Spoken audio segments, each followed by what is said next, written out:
Yo, what is going on, ladies and gentlemen?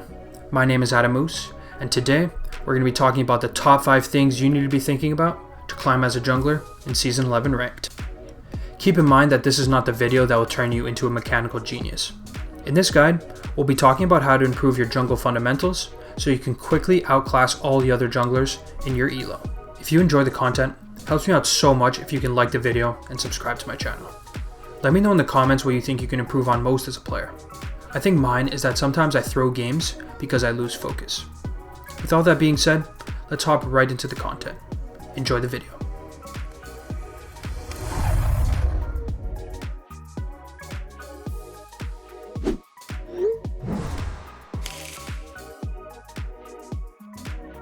Map awareness. Probably the most important thing about jungling is how aware you are of what's happening on the map. To start off, there are a couple useful tips you can use to instantly improve your map awareness. Your F keys. These are hotkeys that allow you to center your screen around a specific champion that's on your team. You can click between F2 and F5 to cycle through all your allies and then press spacebar to center the camera back on your champion. If you've never used them before, don't be overwhelmed. You don't need to be like Faker, spamming your buttons at light speed. When you're clearing your jungle camps or walking out of base, get into the habit of quickly examining the state of every lane. This will let you find opportunities that you usually miss out on by just staring at your champion. A good tip is to change your F keys from F2 to F5 to F1 until F4. This way it will be more centered around your hand and you don't have to skip over F1. Technically, you could just click on each lane on the minimap, but this is just a much faster version. Pings. The next point, which relates to map awareness, is the use of pings to your teammates. Your teammates might not be aware of what's going on, and your goal should be to make it as obvious as possible to them. Keep your eye on the map and ping where you think the enemy jungler is pathing. If you see the enemy jungler pathing mid lane, ping your mid danger. Trust me when I say it won't always matter and your mid might still die, but League is all about the percentages, and maybe half the time you just saved your teammate. If you don't have this already, you need to set up the area's warded ping to any key that you feel comfortable using. To set this up, just go into your in-game settings under hotkeys, then communication, and add whatever key you want for the area's warded ping. This way, when you know the enemy has vision, you can communicate this with your team much faster than typing in chat. Wards. All high elo players know how important it is to have vision control.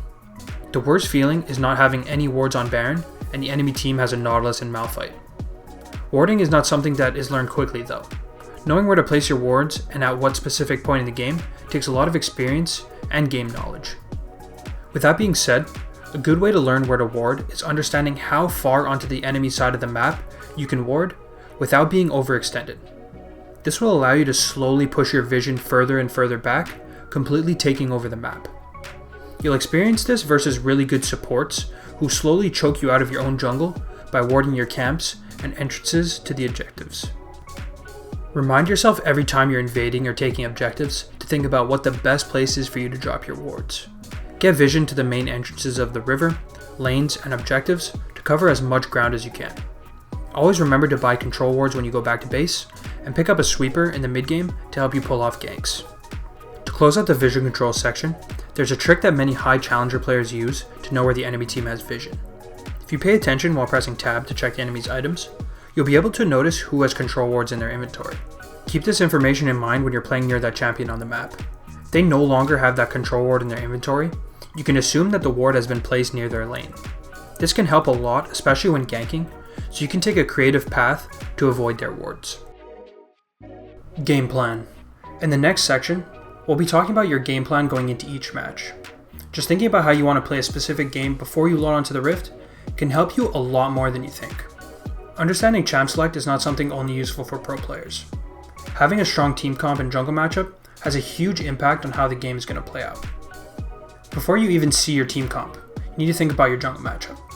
If you're picking before your opponent, also known as a blind pick, you need to be sure you have champs in your arsenal that do not get hard countered by certain counter picks. Champs like Graves and Hecarim are strong all around and are the ones that I usually blind pick. Now it's a different story if you're counter picking, and this is where game knowledge comes into effect. You should also have a couple champions ready to counter whatever meta champs the enemy is going to whip out. If the enemy first picks Fiddlesticks, I'm insta-locking Olaf and we'll have a free jungle matchup. Take some time to learn about the champs you play and in what situations they're strong. Having this knowledge can give you a massive edge before you even start the game. Win conditions.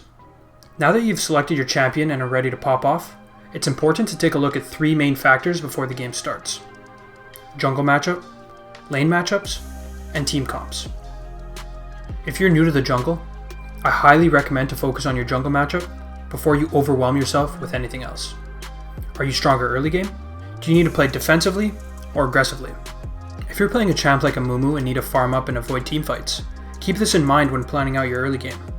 The worst thing you can do is go into every game on autopilot mode and then complain about how OP the enemy early game jungler is when he invades you and you're not ready for it.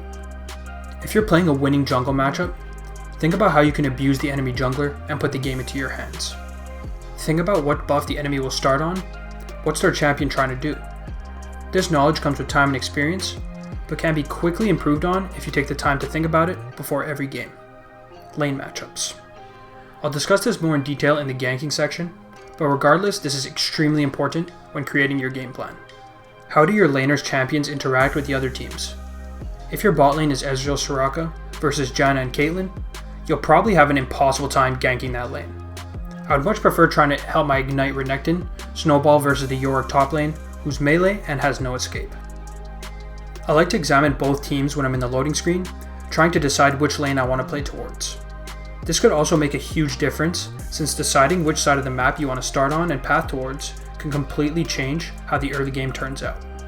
Lastly, it's extremely important to understand the bigger picture of the team comps and how the game should be played out for you to win. Does your team want to scale to late game and win with team fights? Is your team early game focused and will lose if the enemy gets too many items?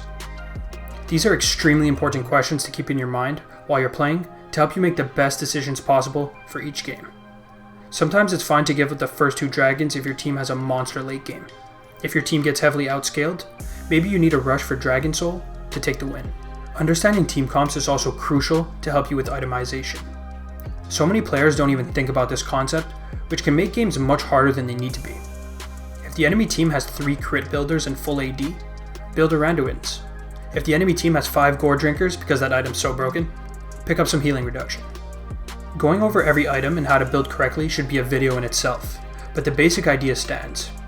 Each game deserves its own unique game plan, and by constantly practicing this, you'll quickly improve your chances of winning before you even play the game. Question of the day. Now before we hop into the next section, we're going to be asking a question of the day for every video.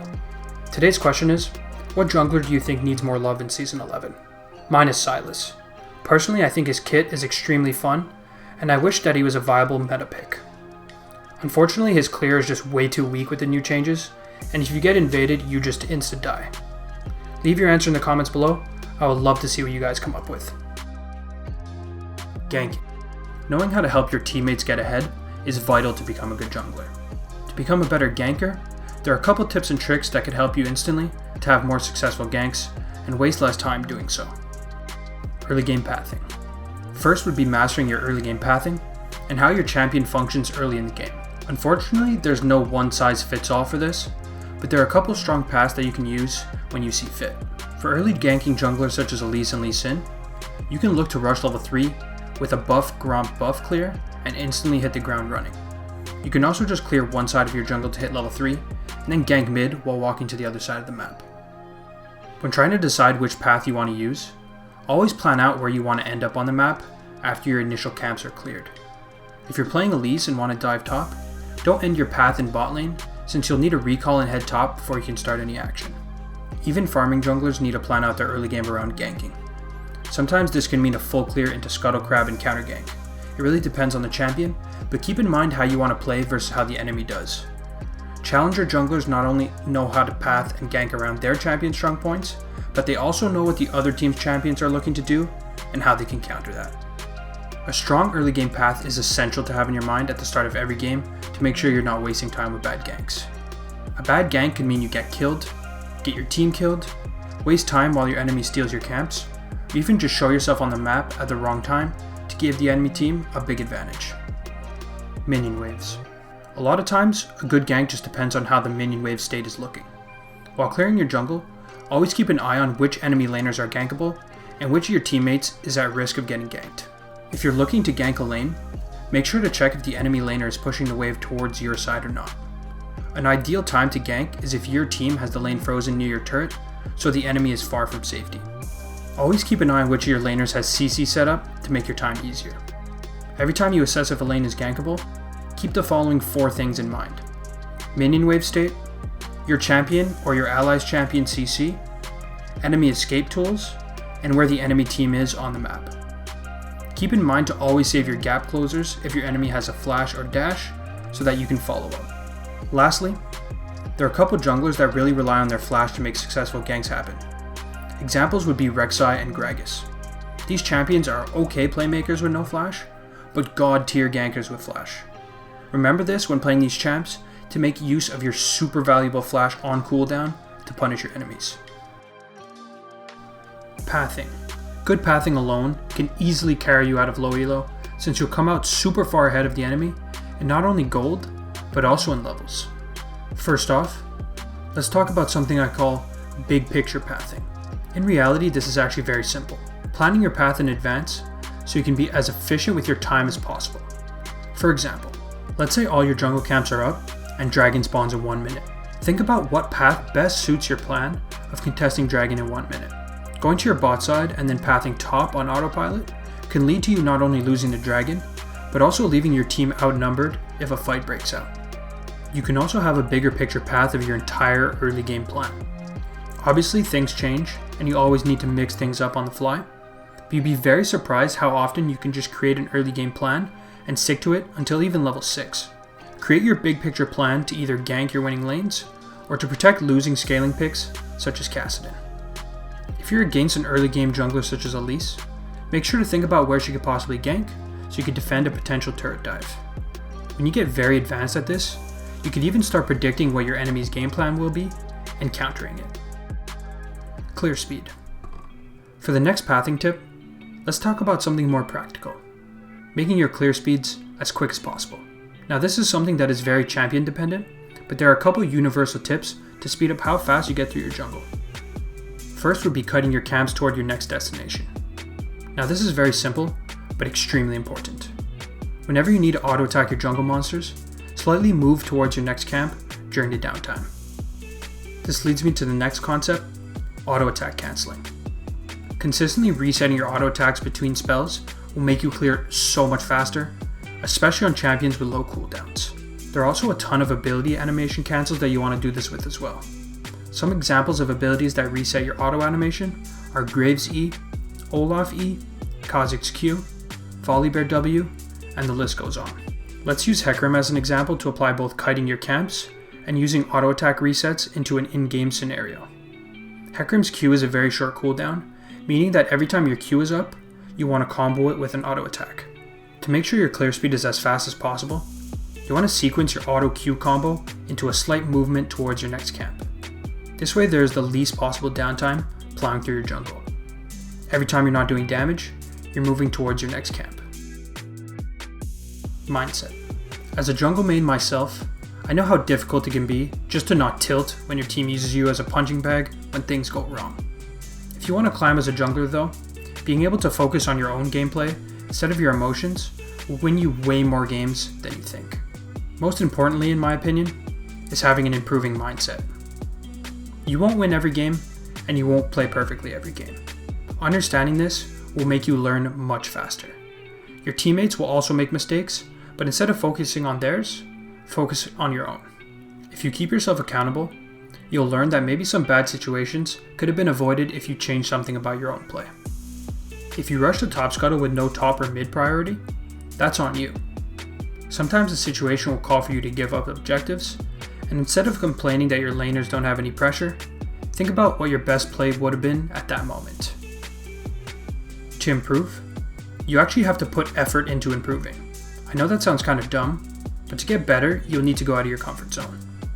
Watch LCS games, study your VODs, and see where you make mistakes, or even just watch challenger jungle streams to see what the best jungle paths are.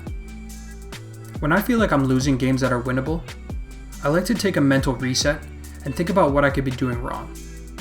Could be that my team is hard inting, which happens, but most of the time there are many things that you can improve on. To close out the video, let's talk about being tilt-proof. This is obviously much easier said than done, but if you want to raise your odds of winning, being a keyboard warrior is just not the move. I don't usually recommend just muting all every game, because in-game chat can actually be a useful tool to communicate. But with that being said, you must use it with extreme caution. If you notice that you're losing focus either because a teammate flaming you or another player, don't hesitate to just mute. At the end of the day, it's just a video game, and some people tend to forget that. It's okay to feel upset about a thrown game or a feeding teammate, but if you're really trying to win, it might be best just keep those emotions to yourself. If you start feeling tilted, take a break from playing and do something else. Getting a drink, walking around, or even just turning off your PC can give you some needed time to cool down and reset. If you play your best for 4 games and then start getting lazy, knowing when to call it quits on ranked can save you a ton of LP. GLHF gamers. That'll do it for my top 5 jungle tips to improve in Season 11. If you stayed to the end and have any questions or opinions, be sure to leave them in the comments below. If you enjoyed, it helps me out so much if you could like the video and subscribe to my channel. Hit the notification bell to stay up to date with my posts, and if you want to join the community, be sure to join the Discord link in the description. Thanks for watching, guys. I really appreciate it. Peace out.